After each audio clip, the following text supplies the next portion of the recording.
ব্যতিক্ৰমী বিষয়বস্তু লৈ এক নতুন উপস্থাপন অসমৰ সাংস্কৃতিক মনোৰঞ্জনৰ পথাৰত নতুন সংযোজন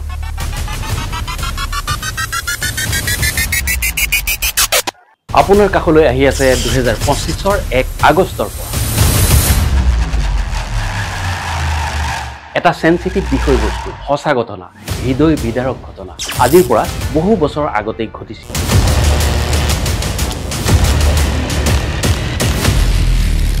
তাক উপস্থাপন কৰা হৈছে সিনেমাৰ মাধ্যমেৰে যদি সেই সময়ৰ পূৰ্বতে আপোনাৰ জন্ম সেই ঘটনাৰ বিষয়ে আপুনি শুনিছে বা জানে বা পিছত যদি জন্ম তেতিয়া হলে হয়তো পঢ়িছে বা শুনিছে কিন্তু সেই বিষয়বস্তু কিমান গধুৰ কিমান হৃদয় বিদাৰক তাক সিনেমাৰ মাধ্যমেৰে ইমান সুন্দৰভাৱে উপস্থাপন কৰিছে আহকচোন কি জানো কলাজখন আমি নিৰ্মাণ কৰিছো ইতিহাসৰ আমাৰ যিসকল পূৰ্বপুৰুষ তেওঁলোকক আমি এটা শ্ৰদ্ধাঞ্জলি হিচাপে জ্ঞাপন কৰিব বিচাৰিছো সিনেমা আপোনালোকক মনোৰঞ্জন দিব মনোৰঞ্জনৰ লগতে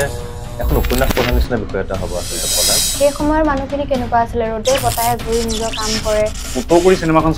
চাব নালাগে অসমীয়া চিনেমা হয় আহি আছে এখন নতুন অসমীয়া চিনেমা যাৰ নাম কলাজ 1 আগষ্ট 2025 পৰা গতিকে এই চিনেমাৰ আঁৰৰ থকা ব্যক্তিসকল পৰিচালক শিল্পীসকলক আমি লগ পাইছিলোঁ আহকচোন চিনেমাখনৰ বিষয়ে আমি জানো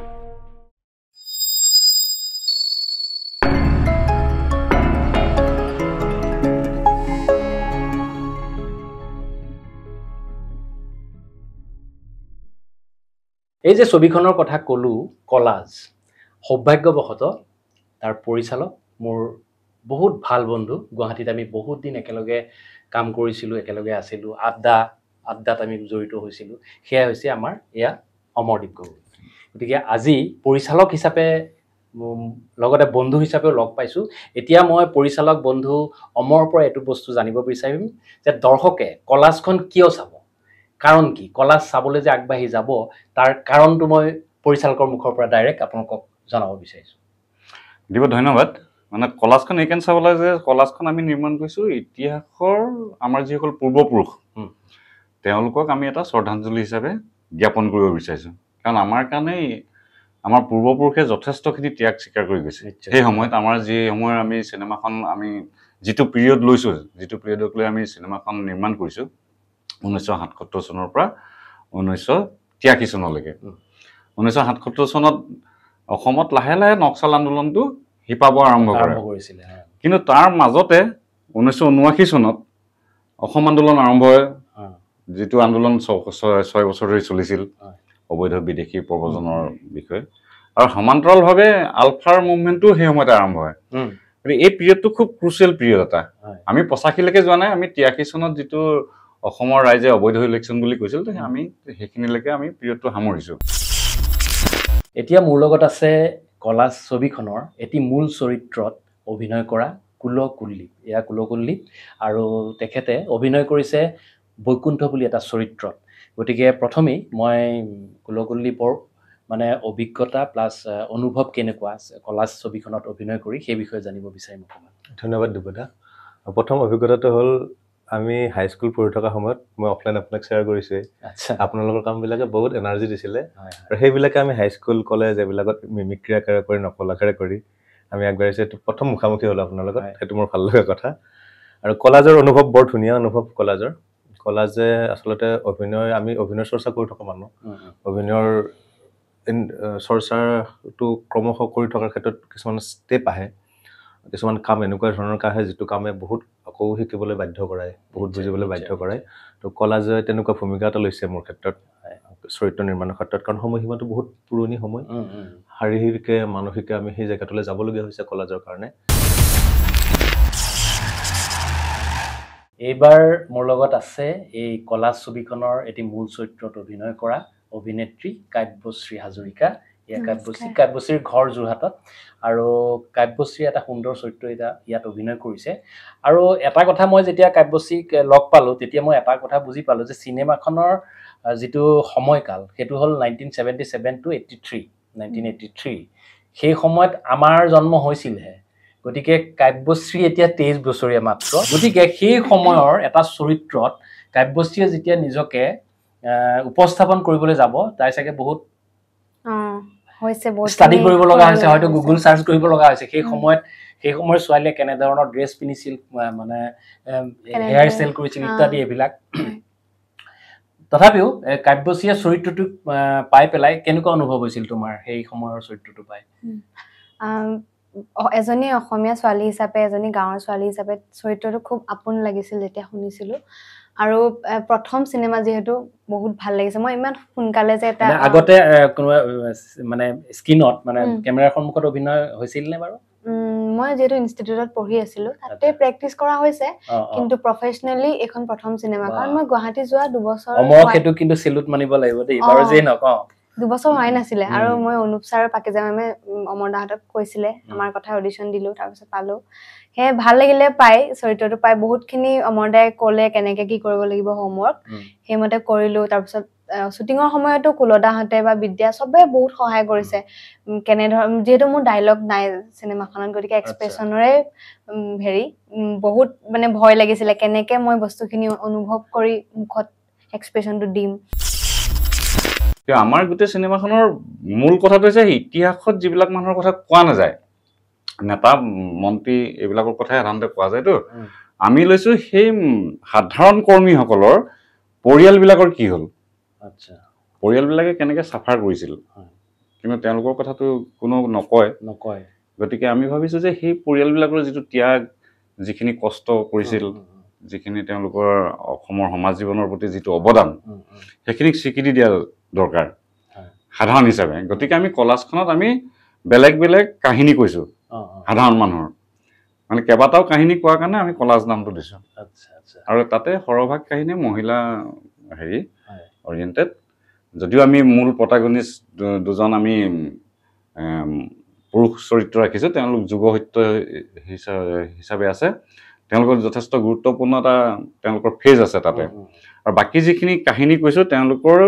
যোগেদিয়ে লাহে লাহে কোৱা গৈছে সৰু সৰুকে আৰু প্ৰতিটো কাহিনী মই ভাবো সেই সময়ৰ সমাজখনক প্ৰতিনিধিত্ব কৰিব যিখিনি আমি এতিয়া চোৱা উচিত আৰু আমাৰ পূৰ্বজৰ সেই কৰ্মৰ প্ৰতি আমি শ্ৰদ্ধাঞ্জলি জনোৱা আছে সেইকাৰণে নতুন প্ৰজন্মই মানে চিনেমাখন চাব মানে খুবেই এটা গধুৰ সাবজেক্ট এটা ক'বলৈ গ'লে ইমান ধুনীয়া এটা অসমৰ ইতিহাস এটা আছে সময় নিশ্চয় অমৰে সেই ছবিখনক তাক পুংখানুপুংখভাৱে প্ৰকাশ কৰিবলৈ চেষ্টা কৰিছে আৰু তাৰ যোগেদি বহুতো নজনা কথা হয়তো ময়ো জানিব পাৰিম ছবিখন চাই পেলাই গতিকে সেই উদ্দেশ্যত অসমৰ নৱপ্ৰজন্মকে আদি কৰি সকলো মানুহ আগুৱাই আহক ছবিখন চাবলৈ কাৰণ এই ছবিখনৰ যোগেদি অসমৰ এনেকুৱা কিছুমান বিষয়বস্তু আপুনি গম পাব যিটো হয়তো আপুনি কোনো কিতাপত পোৱা নাই ক'তো অন্য ধাৰাবাহিক বা অন্য ক'তো ডকুমেণ্টাৰীটো পোৱা নাই গতিকে সেই বস্তুটো জানিবলৈ মই আগ্ৰহী এতিয়া হৈ পৰিছোঁ কৰি ভাল লাগিছে ইমান ধুনীয়া টিম পৰিচালক প্ৰযোজক অভিনেতা অভিনেত্ৰী আৰু কেমেৰাৰ পিছফালে থকা যিমানখিনি কলা কুশলী আছে ইমান ধুনীয়া ঘৰুৱা পৰিৱেশ গিভ এণ্ড টেক আৰু আমি দিয়া লোৱা ধৰণৰকে কাম কৰিছোঁ আৰু এক্টৰ হিচাপে কৰিবলগীয়া বিশেষ হোৱা নাইতো ছেটত মই চিনত বহি আছোঁ মই জাষ্ট ৰিয়েক্ট কৰিছোঁ আশে পাশে থকা অভিনেতা অভিনেত্ৰীখিনিক ইমান ধুনীয়াকৈ এটা পৰিৱেশ ক্ৰিয়েট কৰিছে জাষ্ট মই ৰিয়েক্টহে কৰিছোঁ আৰু ইমান ধুনীয়া ভাল কাম কৰিছে সকলোৱে সেইটো মোৰ কাৰণে বহুত ভাল হৈছে আৰু গম পাইছোঁ মোৰ সম্পাদনা ক্ষেত্ৰত যি মোৰ গুৰু বুলি ক'ব পাৰোঁ মই দেৱাংকৰ বৰগোহাঁই আপোনালোকে নিশ্চয় চাইছিল চিকাৰ নামৰ চিনেমাখনৰ পৰিচালক আছিল দেৱাংকৰ বৰগোহাঁই দেবুদাই মোক কৈছে দেই কৈছে ইহঁতক কাব্যশ্ৰীহঁতক অমৰে ৰ'দত শিলগুটিত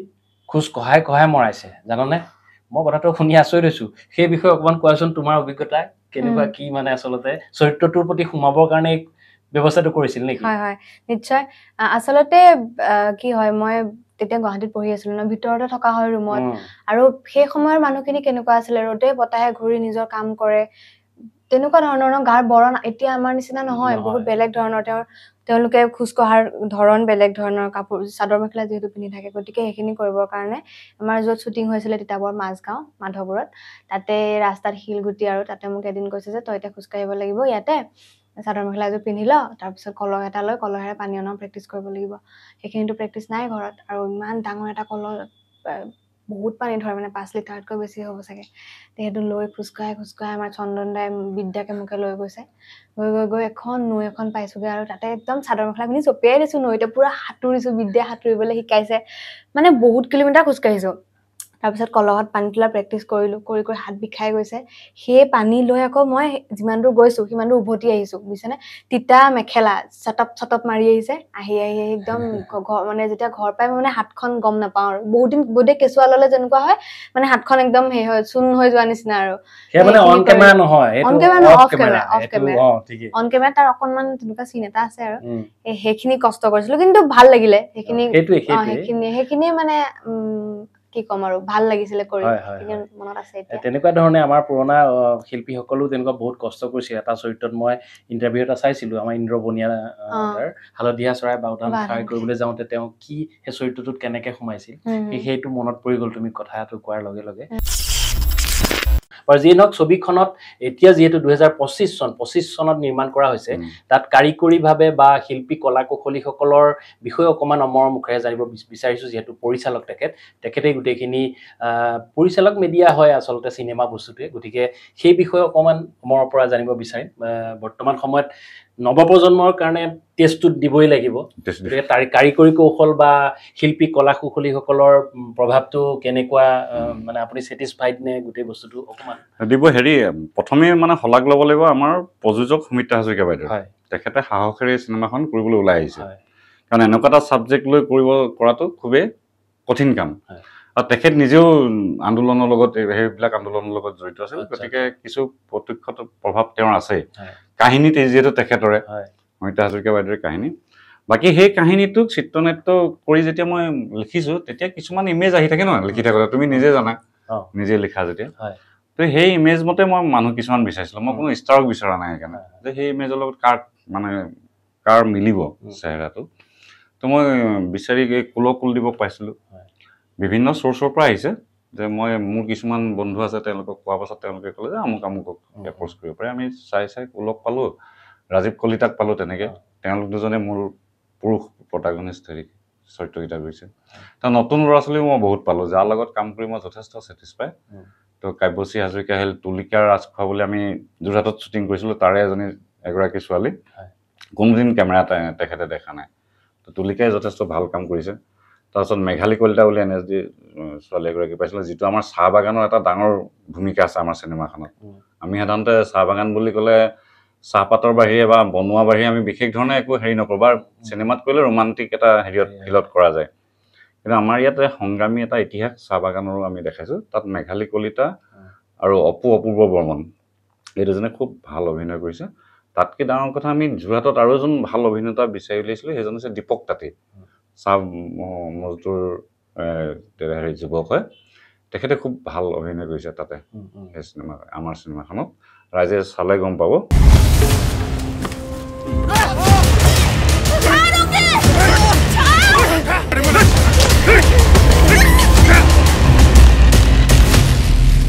তাৰপিছত আমি মহেন্দ্ৰ দাস আমাৰ সকলোৱে চিনি পায়, আমাৰ সোণাপুৰৰ দীপজ্যোতি কাকতি, খুব পুৰণা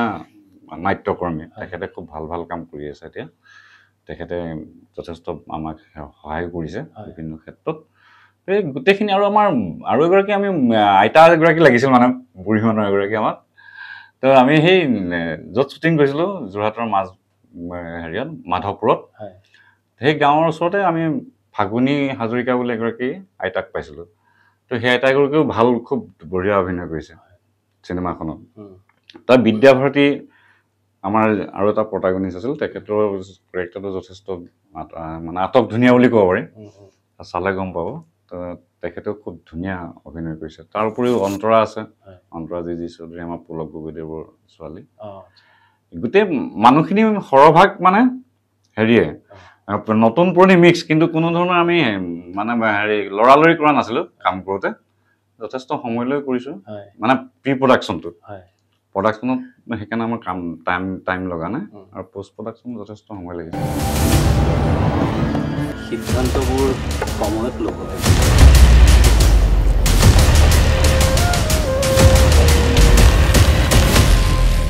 আশা কৰিম কুলদীপৰ যিটো চৰিত্ৰ সেই সময়ৰ, মানে সেই সময়ত কেনেকুৱা আছিল সেই চৰিত্ৰটো, নিশ্চয় কুলদীপে খুব সুন্দৰভাৱে ফুটাই তুলিছে। তাৰ প্ৰমো দেখা পায়ে মই অনুভৱ কৰিছোঁৱেই, নিশ্চয় বঢ়িয়া হ'ব, ভাল হ'ব। গতিকে আশা কৰিম আৰু দৰ্শক ৰাইজলৈ অভিনেতা কুলকুলদীপৰ ফালৰ পৰা অকণমান আহ্বান এটা বিচাৰিছোঁ যাতে দৰ্শক আহক ছবিখন চাবলৈ আৰু ছবিখনৰ প্ৰতি মৰম স্নেহ যাতে দিয়ে এটা মন্তব্য পুনৰ নমস্কাৰ জনাইছোঁ দিব্যদাৰ জৰিয়তে দিব্যদাৰ যিখিনি দৰ্শক আছে দিব্যদাৰ চেনেলত সকলোকে আন্তৰিক আৰু শৈল্পিক সম্ভাষণ জনাইছোঁ আপোনালোকে 1 তাৰিখে কলাজ চাওক কলাজ এইকাৰণে চাওক যে এখন চিনেমা আপোনালোকক মনোৰঞ্জন দিব মনোৰঞ্জনৰ লগতে এখন উপন্যাস পঢ়াৰ নিচিনা বিষয় এটা হ'ব আচলতে কলাজ কাৰণ আমাৰ ইতিহাসটো আছে 1 তাৰিখ মানে 1 আগষ্ট 2025 1 আগষ্ট 2025 তো হেৰি উপন্যাস পঢ়াৰ নিচিনা হ'ব আমাৰ ইতিহাস আজিৰ অসমখন পাবলৈ বহুত কিছুমান পলিটিক্যাল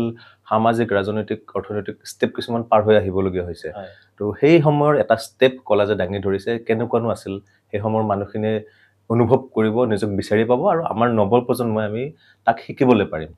এই বিষয়বস্তুটোৰ কাৰণে আপোনালোকে কলাজ চাওক 1 আগষ্টত ভাল লাগিলে আপোনালোকে বন্ধু বান্ধৱক প্ৰিয়জনক শ্বেয়াৰ কৰক কলাজৰ কথা চাবলৈ জনাওক নিশ্চয় আমাৰ শুভকামনা সদায় থাকিব ধন্যবাদ দেৱদা নমস্কাৰ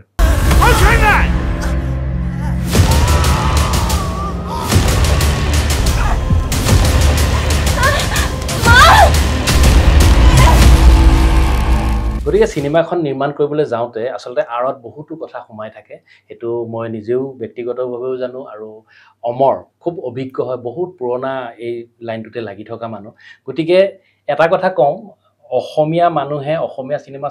চাবই লাগে বুলি সেইটো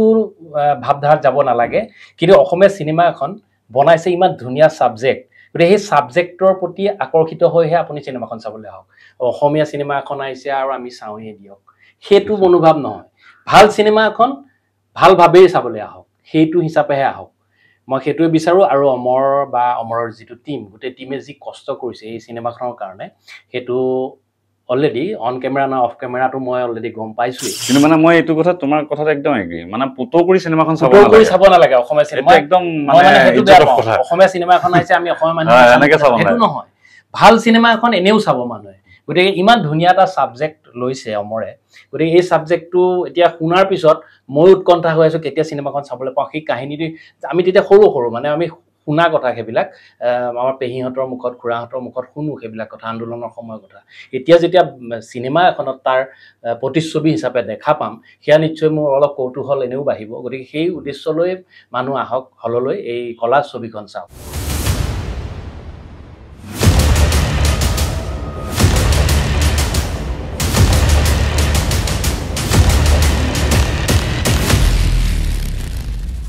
আৰু নতুন দৰ্শকৰ প্ৰতি নৱপ্ৰজন্মৰ যিহেতু কাব্যশ্ৰীও হয় গতিকে কাব্যশ্ৰীয়ে যি এটা আমাক আহ্বান জনালে ভাল হ'ব নৱপ্ৰজন্মৰ কাৰণে নিশ্চয় হয় চিনেমাখন আচলতে নৱপ্ৰজন্মৰ যিখিনি ল'ৰা ছোৱালী সেইখিনি চোৱাটো বহুত বেছি প্ৰয়োজন কাৰণ সেই সময়খিনি আমি দেখা নাই মাত্ৰ পঢ়িছোঁ কিছুমানে হয়তো পঢ়াও নাই বা নাজানেও কিন্তু চিনেমাখন চাবলৈ গ'লে আপোনালোকে সেই সময়খিনি সেই মানুহখিনি কষ্টখিনি বুজিব পাৰিব কিমান ত্যাগ কৰিছিলে অসমৰ সেই সময়ৰ মানুহখিনিয়ে আমি বৰ্তমান যিখিনি সময়ত জীয়াই আছোঁ এইখিনি জীয়াবৰ কাৰণে কিমান মানুহ অনাথ হৈছিলে কিমান ল'ৰা ছোৱালী অনাথ হৈছিলে সেই কষ্টখিনি অনুভৱ কৰিব পাৰিব আৰু অকল নতুন প্ৰজন্মই নহয় সকলো মানুহে সেই সময়ৰ মানুহখিনিও বহুত বেছি অনুভৱ কৰিব পাৰিব বহুতে হয়তো দেখিছেও তেনেকুৱা সময় গতিকে সেই মই ভাবোঁ আপোনালোক চিনেমাখন চাবলৈ আহিব 1 আগষ্ট তাৰিখে ভাল পাব আমাক মৰম দিব ভুল হ'লে শুধৰাই দিব আমাৰ সুমিত্ৰা বাইদেউৰ বহুত তেওঁৰ বাস্তৱ অভিজ্ঞতা বাস্তৱ ছবি মানে ছবিখনৰ লগত জড়িত হৈ আছে সেই অনুৰোধ জনাম আহিব চাব ভাল পাব বুলি আশা ৰাখিলোঁ ধন্যবাদ একেবাৰে শেষত মই পৰিচালকৰ পৰা অসমৰ দৰ্শক ৰাইজ আৰু মোৰ চেনেলৰ যিসকল ছাবস্ক্ৰাইবাৰ আছে তেওঁলোকেও প্ৰায় 4 লাখৰ ওচৰা-ওচৰি ছাবস্ক্ৰাইবাৰ আছে তেওঁলোকেও জানিব বিচাৰিব এজ এ পৰিচালক আপুনি দৰ্শকক এটা যদি আহ্বান জনায় তেতিয়াহ'লে ভাল লাগিব মোৰ আহ্বানটো সেইটোৱে মানে পুতো কৰি চিনেমাখন চাব নালাগে আপোনালোকে চাওক প্ৰথম দুদিন চাই পেলাই আপোনালোকে মতামত দিয়ক যদি ভাল লাগিছে আপোনালোকে কওক